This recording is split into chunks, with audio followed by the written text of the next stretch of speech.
Michael had spent years talking to so-called crypto experts, listening to their endless claims about ransomware being the most dangerous cyber attack. But he knew better. What they didn't understand, what they refused to see, was that the real threat had already evolved past simple extortion. The original NSA hacking tools, stolen and modified by Russian cybercriminals, had indeed given birth to a wave of ransomware attacks. The media latched onto the fear, warning businesses and governments about their data being locked behind an encrypted wall, only to be freed for a hefty Bitcoin payment. But that was old news. The game had changed. Michael had seen it firsthand. A quiet, undetected shift in the cyber underworld. The ransomware that once demanded payment now didn't even bother asking.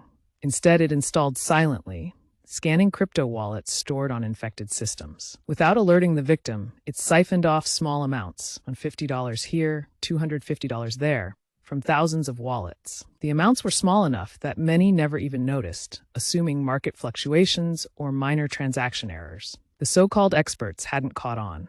They still rambled about traditional ransomware, blind to the silent heist happening in real time.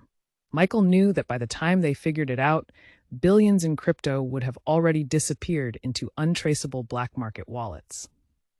And the worst part, the hackers didn't need permission anymore.